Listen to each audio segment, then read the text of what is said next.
Yeah, to see a 5-game series here to kick off our playoffs and to qualify for Worlds. I feel like there's nothing better than a full 5-game series.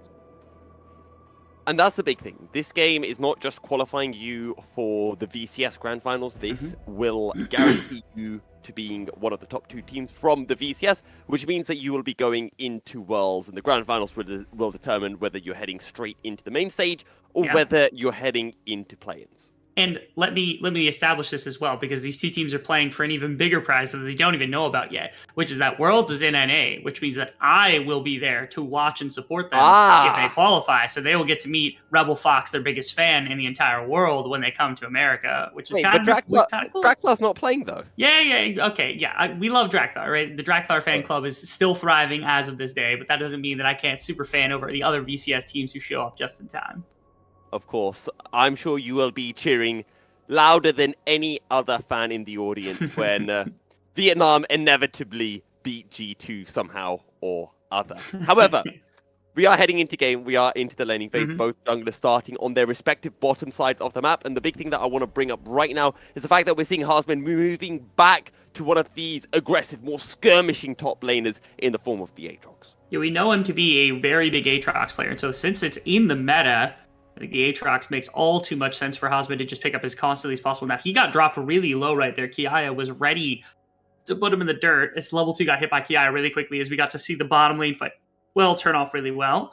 Style, Taki and Shogun are just barraging him with like skill shots. I don't know how in the world they won priority at level 1 here as the Aphelios Morgana, but they did it, and they did it up good as BJ is already on the way down. They have a defensive ward ready, but it looks like he can slip into the brush right behind the tower.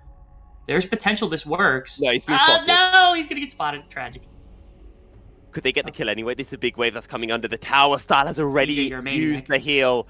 This could go so well, or it could go so badly, but it is Taki who picks up first blood. It is Taki who tanks the tower. Dredgeline under the tower. Shogun flashes, but Kiaya will flash in pursuit. A 1-for-1 in the bottom lane.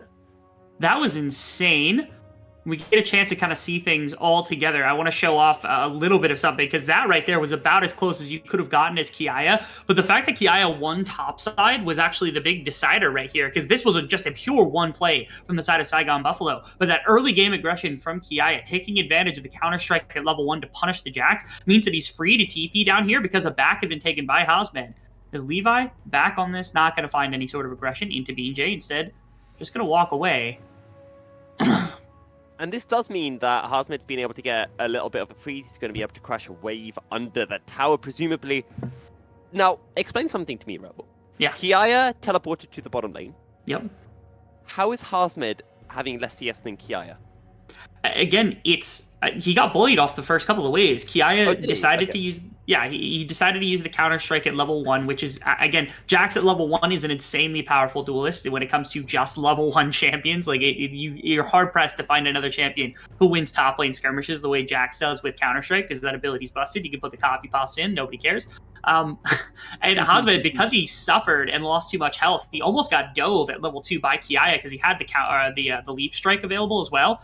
And so that combination of things meant that Hausman had to catch waves under tower, then come back to lane with the TP. And again, that not only got the CS advantage for Kiaya, but it also meant that Hausman wasn't available to help support topside or prevent Kiaya from making his way into bottom side. So, and Kiaya, with that kill in the bottom lane, has been able to pick himself up an Executioner's Culling, which means that trending is going to be a little bit more favorable towards him. He's going to negate quite a lot of that Aatrox healing.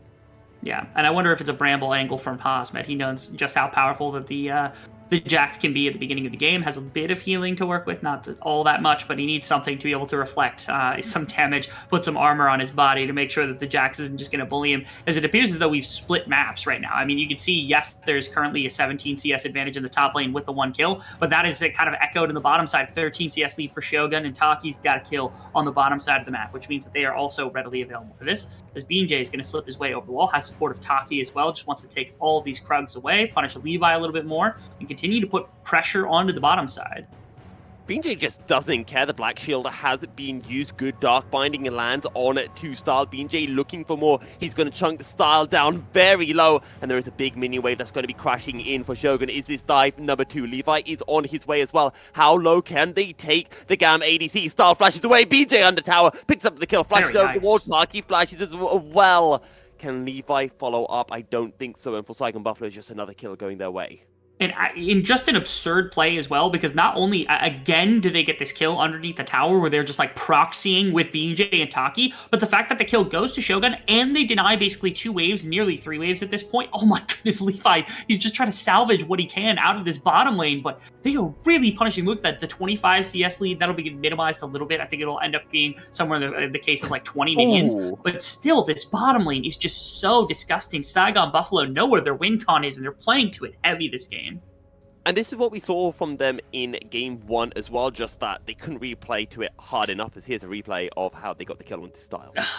Yeah, and Black Shield's a little late, but the fact that that Krug did not catch that Q from Taki was just gorgeous. On the previous bot side dive, the same thing had happened where Kiaya nearly got caught up with a Q, and I think the luck came back to Taki here, where he's able to tag up Style, do enough damage, and then the wave is shoved by Shogun, who, look at this, like, that's an auto Q coming through from Shogun with no repercussions. BJ didn't flash earlier either to try to make something more crazy happen. Instead, he uses it here, so there's no punishment from Levi, and a very clean bot side play, once again, really setting Shogun up for success here.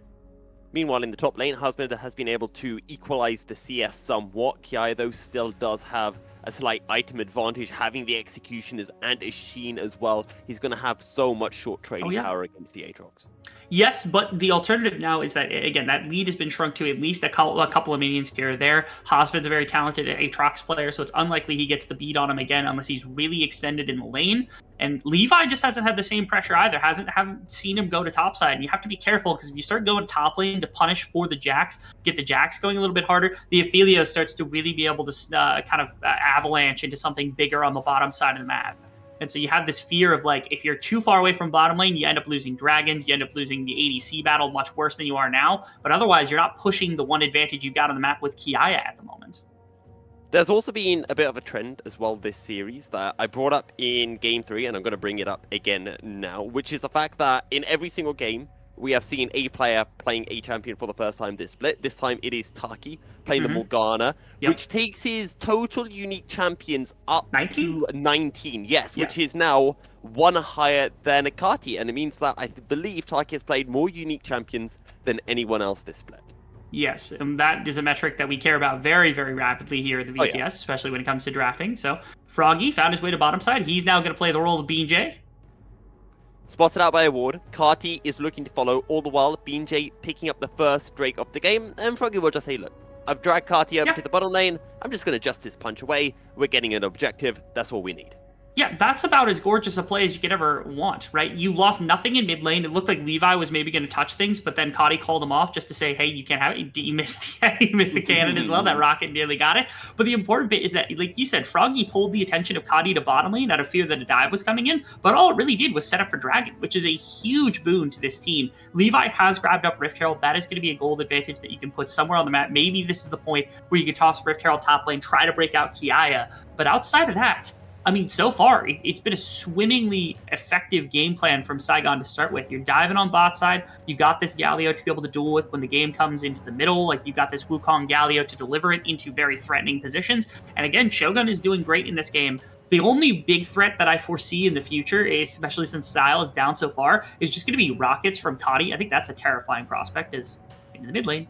Cease and desist, Black Shield will stop the knockup, and now Saigon Buffalo maybe could look to turn it. Levi has been chunked down, BJ hovering around, but Saigon Buffalo won't look for a fight, and GAM will just back away. Meanwhile, teleport to the bottom lane from Kati, just to pick up some of these minions that Shogun has shoved under the outer tower. You're making sure that Shogun can't just pick up additional free plates for nothing, which is a fair and reasonable assessment of the game, because right now Shogun has basically been free-firing on bottom side, hasn't had to worry about the laning phase basically at all. Styles picking up the scraps of some of the CS as they're trying to get the core key into the game, and I think it makes sense from GAM. Again, that's their one threat against the Ophelias, is just big rockets, like Luden's rockets, that type of thing. Oh, Kotty, no, Kotty. It's another roam. B is on his way. Kati will be forced to flash. and will be able to survive. But remember, this is exactly what we saw in Game 2 when Saigon Buffalo won, when Shogun got the pentakill on this very champion, which was just plate after plate after plate being funneled into the Aphelios. Oh, it absolutely was. It's Hotspade? What? Final minion auto not going to be enough to get the kill onto Kiaya, who narrowly survives. Meanwhile, first tower of the game before 11 minutes secured by Shogun and Saigon Buffalo. And it's really incredible because all split we've kind of talked about. I'll just take a minute to dip into this because right now Saigon is crushing the map. Heck, they might get 2 full tower. No, they're not going to. They'll just wait. They'll back off. I think it makes sense for Shogun to just leave right here and not worry about anything really specifically. But the fact that Hosmed has taken this laning phase from being bullied out at minute 1 and giving a free teleport over to Kiaya, giving a free kill over to Kiaya for the most part to kick things off, to now bullying him in the laning phase. These are 2 of our old guard top laners that really have been contested over the split. As mid lane, there's some more action. I don't think this leads to anything, just the Rift Herald getting a couple of plates here. But yeah, summarizing, again, the fact that Hosmed and Kiaya have been so dominant for so long, we got hype about Hero and Enper and some of the newcomers, but you can see both of these old dogs still have some tricks up their sleeve to be able to do some really nice things. What was that dredge line? That looked like it went through the wall to land on Are you astonished by any Nautilus hooks at this point? Like, honestly, if somebody threw in around a 90-degree corner and it still caught somebody, I wouldn't be shocked. Like, I wouldn't. Taki, well, actually both Taki and B have a habit of landing some ridiculous hooks, whether it's on Nautilus or even on the likes of Thresh. I believe it was Taki who did that really insane Thresh hook on an Akali last split. Yeah, something like that. Taki's just built different, man. Even the bindings this game have actually been really sexy from Taki. It's a wide, slow skill shot, and he still finds ways to be able to sneak it into unexpected situations where Style got caught by it a couple of times during the laning phase, which really has made the difference. As you can see, Style's in a bit of a rut at this point. 80 CS compared to like over 100 for every other major carry inside of the game is matching basically what the junglers are doing, all off the back of some of that early pressure that was put onto him. So it's a nice place to be. Once again, the Sivir getting shut out of the game is a lot of the team fight that you were expecting to have. And not to say that you have none, because Kiaya is still a beast and can still carry late game. You still have Corki to be able to put in damage. But I think the Corki goes to, in the modern day, you don't go towards the like poke build, like the Lunins and whatnot. That got nerfed. And so it looks like Kadi's also agreeing with me and going for crit, maybe going for like the shield bow first, which does mean that there's more interactive kind of gameplay for Shogun. It used to be, you get hit with the Mega Rocket and you're down 60% of your health bar, and that's the fight. But now Shogun gets a chance to at least auto battle with the Corki. Look at that CS gap in the bottom lane, though. We're talking about over 40 CS up is Shogun right now, 13 minutes into the game. Still got another 40 seconds for Shogun to be able to potentially pick up some plays, get a little bit more gold on this Aphelios. Not that he doesn't already have enough. We also have our second Drake of the game spawning up soon, as Kiaya forces Hosmed to use the World Ender. Levi looking towards his bottom side, flashes forward with the cease and desist, but the World Ender is still going. Is there enough healing for Hosmed? Oh, the Dark Lightning just a bit too late, and for a second I thought that might get turned on its head, but in the end, Levi will be able to get the kill. I was terrified too. I think if that empowered Q lands, and if you get one more auto attack off, you sustain enough and win that fight on top of the Tormented Soil. But not going to happen. Instead, Levi finally gets a gank up the top side, is able to push this advantage that Kiaya has had most of the game into an even better place. And now top turret broken. Again, it's not the same. You've traded bottom inner. Yeah, huh? Yeah, they killed Corki underneath his bottom tower seconds ago. Yeah. Which, props to these two for being able to find something like that, because it's not the easiest thing in the world to find. And they cracked bottom inner tower. So ultimately, the trade ended up gold positive for Saigon Buffalo, trading outer for inner, and just a 1 kill for 1 kill. Saigon's feeling great in this game. I'm so happy that we finally get a best of 5 between these two teams, because it's been a long time coming since we really had that opportunity to see these two go to full 5 games. It's been a few months, literally last playoffs. As Beanjake does get caught, he spikes on the Rift Tower, not on the Rift Tower, on the blue buff quite some time. Froggy coming in with the hero's entrance, meanwhile Shogun can't land the ultimate on Star, but Froggy doesn't get, he just gets the killer on to Carty, and now he's looking for B. There's absolutely nothing that B can do. He's on the wrong side of the map as well. Is he waiting so that Shogun can get a kill? I think he might be as well. What a Chad. I swear Froggy looks like he's smurfing every game on Galio when he just does this kind of shit. Taki. Do not do it to Style. Do not do it to style, man, please. I believe Taki flash Q. Oh no, Taki, you don't flash when the minion wave shows up. You were literally asking the flash. You were like, flash. I was, but I didn't see the minion wave. He's a pro player. He should have seen the minion wave. Oh my goodness! Listen, he was bullying an ADC. The ADC was funny. At some point he burned flash too. I guess Taki just doesn't care. That's a reasonable expectation for the Morgana to just I guess you can fish. It wasn't necessary, but it was funny. But you can see just again the bravado that SGB has changed with. I know that Garrix has really been frustrated about this, and I think in very significant fashion that you do pull a lot of the energy out of a series when you have to wait 20 minutes after game point has been reached by one of the two teams. But man, I'm kind of here for it. The fact that Saigon Buffalo might be in position to take game 5. They're up 2 dragons. They're up the gold advantage. They've got the Aphelios in a really positive position. Everything about this game is kind of leaning Saigon Buffalo's way. It's going to take a lot for GAM to get back. And a lot of that comes to Kiaya and Kadi. They're 2 solo laners who we put so much faith in over the course of the split, oftentimes considered at the top of their position. We are highly critical of them when they don't have absolute superstar, all-star performances. And so during some of the split, they have been down on them. So this is a game where they have to flex. If they're going to win, it's going to be through those 2 roles. It's going to be their 2 veterans really making the play happen. Now, I want to talk about hopes for Worlds, right? And I know this is only game 4, but we might not get a game 5, so I want to bring it up now, which is when you look at Saigon Buffalo and GAM, how do you see them in terms of their performances relative to Spring? Because I feel Saigon Buffalo have improved, but what do you think about GAM? Are you asking how are they comparative to how they were in Spring, or how they bode walking into Worlds? So that's No, how they are comparative to Spring. How they are comparative to Spring. Honestly, GAM, I think, has been... It's of interest only because, again, I think Levi's just been a bit more quiet than I have liked. The meta has shifted a fair amount in the jungle, and I think they're still figuring out the position that they want to take when it comes to how do we want to approach the jungle position specifically. And outside of that, they kind of have a good beat. Again, I think that Kadi's performance has specifically improved. They've had to rely on Style and Kiai a lot. That's rough. Ego Tragic. Kadi living back in his Flash days with the Ego Herald, unfortunately. I don't think GAM has lost any steam. I think that they're still trying to figure themselves out, and I think going to Worlds, they will end up in a better position than any other VCS team, because I think as a team and as a roster, they do better collectively than other teams do, but their meta beat has felt a little off this split comparative to normal. So when they go to Worlds, and Worlds has a completely different meta, and they're learning things from other teams, I think GAM will end up standing over the other VCS teams as opposed to anyone else. Unless Saigon just decides to dump Worlds meta and go for their own thing, in which case I'm all about it, but it might not bode well. So, well, we'll have to wait and see in that regard. GAM, though, pushing on the bottom side of the map, they're going to be able to secure themselves an outer tower. In terms of gold, that we're only talking about 1.5k separating the 2 teams of Saigon Buffalo. Pushing in the bottom lane, BJ coming in from behind, a 2-man Cyclone. Hero's entrance, B goes golden, another Cyclone, and Style will fall. This poor ADC just has not been allowed to play League of Legends this game, and Saigon Buffalo will get the mid lane outer tower as a prize. And there's nothing else really around the map to be able to try to punish with as they get mid-inner. We got a couple of kills here. Levi's going to try to come in, maybe look for something. Okay, okay.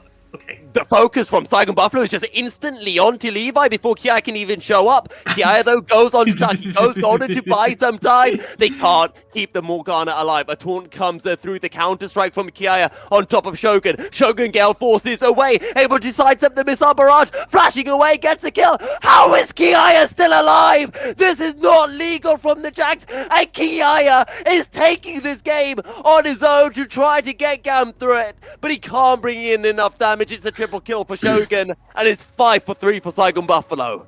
And you can see the legitimate threat now that exists within the confines of everything else, which is that Kiaya is a legitimate chance to carry inside of these games, to carry on this Jax when he gets a chance to access Shogun. The thing was, at the beginning of that, Shogun was under threat, but as soon as the rest of the team gets involved, that means Shogun has space to work, and you can see that right here. First off, what Like, what did we do with Levi? Like, you ulted the wrong person. You didn't get onto the right target. You ended up not getting anywhere. Taki, I really love the fact that he stalled that much time away. Like, he could have died instantly. It would have made a big difference as Kiaya gets onto Shogun. Once again, like you said, Gale forcing away. And the important bit is he gets to chase down specific targets. Minions get to block from Kadi's damage. And again, no one's here to really punish the positioning that he holds over top of Kiaya. And so if Kiaya is not on top of Shogun, that is when the fights are going to go exceptionally well.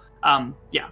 If that missile barrage from Kati had landed onto Shogun, GAM with the fight, because Shogun's dead, and then Shogun doesn't show up at the end to kill Kiaya. Absolutely, yes, absolutely. It's, like I said, the two solo laners here from the side of Saigon Buffalo really have to stand up. We have a fight Dredgeline coming in. Big Cyclone from BJ. Hero's entrance on top. Where is it? Kiaya gets in the thick of all the action in the middle of 5 people. He goes golden. Shogun is burning, but Shogun will survive, and Saigon Buffalo win the fight.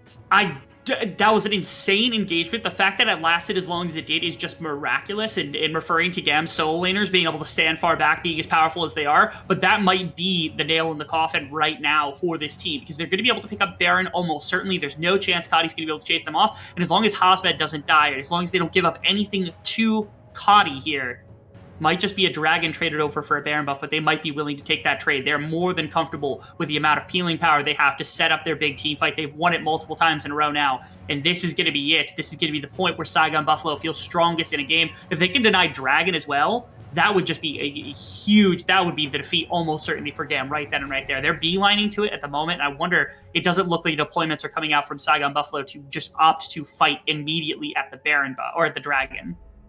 And GAM aren't able to go straight onto the Drake either, so they can't even trade Drake for Baron. Saigon Buffalo are in complete control over this game. Shogun is 6-1. He's been stepping up all series long, and here's a replay of the fight in the mid lane. And this is where BJ gets to be electrifying. Look at that. 4 members. You get to deliver the Galio right on top of the rest of this team. You get that massive Moonlight Vigil coming through from Shogun. And somehow Kiaya found a way through the midst of this fight. I don't know where Taki's Black Shield went. I assume it went onto Wukong to start things off. But again, you have to be careful about when Kiaya can enter and put damage into Shogun, because even at, not the greatest of score lines, you can see just how much that, Kiaya is able to still contest against the backline. So I'm looking at Taki. I'm looking at Froggy also to be able to peel off Kiaya from Shogun, but as long as that happens, right now Kadi is too far out of this game. He didn't end up going for shield bow. He ended up going for the poke by going for the I can't even remember what it's called right now. The Tiamat, or not Tiamat item, the Hydra first, which is interesting because it is better wave clear. But again, you're losing the penetration from Ludens, which is enough to really push Shogun out of fights in the right circumstance. And you know how much I love my statistics, Rebel. Kiaya, Hosmed never lost a game on the Aatrox. Froggy never lost a game on the Galio. This split, I should add, Kati never lost a game this split on the Corki. There's a few stats that might drop Kiaya being aggressed on by BJ, but is this just buying time so that the rest of Saigon Buffalo can make their way down into the bottom lane? I would have thought Kiaya would just take this 1v1, but he doesn't feel he can, but now he has to take the trade in a 1v2, and Hosmed surely will claim the spoils of war. BJ takes a lot of damage, Kiaya on the run, but BJ will claim the kill. And that's a mean circumstance to find yourself in. They get this massive shutdown against Kiaya, once again putting him down inside of the confines of this game. 2.5 items right now for Kiaya means, he's not completely in hyper late game Jax territory where he can 1v9 or anything along those lines. And so they're trying to keep him that way. They're trying to make sure he can't just split push. They're trying to set up Hosmed for a solid laning out on the side as opposed to Kiaya on the Jax, or at least get him in a position where the wave has to be responded to so they could try to pull this team apart a little bit. Because again, the one threat that is remaining to Saigon Buffalo is this combination of solo laners. Rockets on top of Kiaya jumping into Shogun is the only way that they can win a game like this. And so the more they can shut those two out, the easier that this game is for Saigon Buffalo to just get across the finish line. Saigon Buffalo, they went to MSI earlier this split, and I think they like their time at an international stage because they seem desperate to be going to Worlds in North America in a couple of months at time. In fact, it might even be less than a couple of months at this point already. We're getting close. We really are, Milky. Soon enough, people are going to start coming to North America, and we're going to be getting a chance to see them on big stages against high-level opposition. And this is a point where, we're walking in this game, and I think we're kind of posturing for a situation where Saigon takes us into Game 5. But I'm really broken up because I am a bigger fan of Saigon than I am GAM. I love GAM, don't get me wrong, but GAM feels like the team that should be winning this, right? It feels like the team that's been destined to get to Worlds for like 2 years now. They haven't been since 2019, and so it would be horrible to watch them lose this series and have to compete for their life just to qualify for Worlds, because this feels like they should have been Vietnam's representative for such a long time that not qualifying here would still be a heartbreaker. And let's not forget, GAM last year, they got denied by COVID. Spring this year, they got denied because they had to go and represent Vietnam at the Southeast Asia Games. And I'm sure GAM would have wanted to do both SEA and MSI, but they weren't given the opportunity. So this is going to be the first time that we see GAM at an international event, I think, since 2019? 2019 Worlds, yeah. It's been a ridiculous amount of time, a massive hiatus for this team. And again, they've been singly the most dominant team that we've had in the VCS since basically that time, especially since they picked up Cotty in 2020. It's been the case. So, like I said, I'm so broken up about this because I love Saigon Buffalo, but like GAM feels like they are deserving of a playoff spot, and seeing them qualify for it here at minimum would give a lot of people peace of mind. I don't want them to have to be on the brink of losing one bad series to one team and eventually get knocked out when they have been the team that we've been expecting to dominate Worlds, to show the world what VCS really is at the top level. And I think anyone that's spoken to me knows how high on the copium I am for GAM and for VCS. I've been saying ridiculous things like, GAM are going to make it out of groups. I genuinely believe that to some extent. I think Worlds is going to be so exciting seeing, hopefully for me, in terms of the performances that we see from the teams, and I'm not saying these are my favorite teams or anything like that, but GAM and Saigon Buffalo, they've looked good. They look like our best possible representatives at Worlds, as Carty just gets caught out by BJ, can't even approach the blue buff, and BJ's been playing this series so well, and we commented that he wasn't able to do much in the previous game, in Game 3, but here in Game 4, he's right back up to full steam. Yeah, able to do kind of the dueling things he was missing in the last game, able to be a primary engage, unlike in the previous game. It feels like a wonderful position for BJ to be in, to be interactive. And a lot of these players, again, try to establish themselves as some of the best in their roles for Saigon Buffalo. Still feels like I watched them come in when they were like rookies. And so it's been astonishing to see the journey that they've taken to being at the top level of competition, and now potentially pushing GAM into a best of 5, into a series where, it's not winner goes to championship. Not winner is the best in the VCS, but the winner gets to go to Worlds, which is, to me, the most important thing. Winning VCS then comes second, where it's like, okay, yeah, we want to win VCS, right? But going to Worlds is equally as important, at least in my mind. Here's a fight around the dragon. Break, but Saigon Buffalo don't want to give it away. Dredgeline comes through. Look for Froggy's Heroes entrance. Look at Kiaya. B is already down and out of this fight. 2-man ever Froggy. Big package from Carty. And one has fallen for Saigon Buffalo, but that might be all. Carty able to find a shutdown. 3 for 1. Housemed on the run. What can Kiaya do? He's turning this onto Housemed. They get a kill. And Kiaya comes in clutch, but now Shogun can just run the Jacks down in a brush. Jumps forward. Counter strike. Caught by the PC. Knocked up by the Galio. Style on the run, but on the wrong side of the map. A 2v1. Where are you gonna go, Style? That's not the blast cone direction you want to go in, Froggy. And Style might be able to survive this one. Justice puncher forward from Froggy. Everfrost. Spell shielded by Style. Style will survive. Saigon Buffalo get the Drake, and Saigon Buffalo get 4 for 3. And it's another massive fight win coming out from the side of Saigon Buffalo, where they not only get the dragon, but they also get the big fight. Again, the big fight, I think, is a little more downplayed than getting your third dragon and pushing the other team onto Soul Point, because that means that GAM has to contest for the next one. Otherwise, it's going to be so hard to try to kill anyone on this team. And I got to give props to Froggy. It's very rare I get to just pure give props to Froggy and feel a little less biased than normal, because I love this player. But look at the way that he plays this one. Look how easily he splits this team, destroys them, splits this battle line where Kiaya is kind of taunted away from where the ultimate and the package goes from Cotty, and because of that, Kiaya just has to pick apart one member at a time, and he almost does it. He wins through Housemed, wins through Taki, and that's enormous, but it pulled the rest of the team away from the dragon. It gave Mountain Drake over to the team, and Kiaya lost so much health that he couldn't play against Shogun for the remainder of the fight. I love that split that came out, the fact that Froggy's willing to play that aggressively on the Galio to make sure that backline is split from the rest of the team, so damage is not going into the right member, so Shogun goes untouched through the entire fight.